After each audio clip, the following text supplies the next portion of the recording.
Wayanad മേപ്പാടിയിലെ റിസോർട്ടിലെ tent തകർന്നുള്ള Malappuram സ്വദേശിനി നിഷ്മ മരിച്ചതിൽ ദുരൂഹതയെന്ന കുടുംബം. ടെന്റിൽ ഒപ്പമുണ്ടായിരുന്ന സുഹൃത്തുക്കൾക്കും ഒന്നും സംഭവിക്കാത്തതിൽ സംശയാസ്പദമാണെന്ന് മാതാവ് ജസീല പറഞ്ഞു. മകൾക്ക് മാത്രമാണ് അപകടം സംഭവിച്ചത്.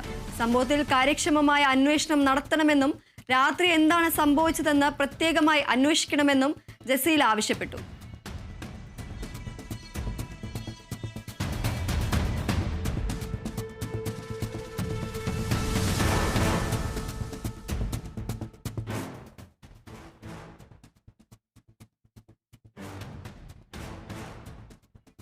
അന്ന് രാത്രി അവിടെ എന്ത് സംഭവിച്ചു എന്ന് അവർക്കറിയാം.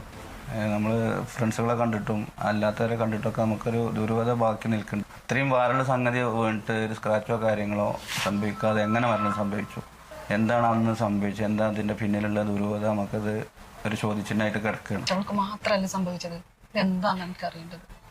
അതാണ് എൻ്റെ മനസ്സിൽ. അവൾക്ക് മാത്രം എന്താ സംഭവിച്ചത്, വേറെ ആർക്കും ഒരു പോറൽ പോലും പറ്റിയിട്ടില്ല. അവൾക്ക് മാത്രം എന്ത് പറ്റി. കിടക്കുന്നതിന് മുമ്പ് വിളിച്ചിരുന്നു. 10 മണിയായോ എന്ന് അറിയുന്നില്ല, കറക്റ്റ് എനിക്ക് ഓർമ്മ കിട്ടുന്നില്ല. ആ സമയത്ത് വിളിച്ചപ്പോൾ റേഞ്ച് കിട്ടുന്നില്ല, അങ്ങോട്ടും ഇങ്ങോട്ടും സംസാരിക്കാൻ റേഞ്ച് കിട്ടില്ല. കുറേ അങ്ങോട്ടും ഇങ്ങോട്ടും ട്രൈ ചെയ്തു, സംസാരിക്കാൻ റേഞ്ച് കിട്ടാത്തതുകൊണ്ട് രാവിലെ വിളിക്കാമെന്ന് പറഞ്ഞു.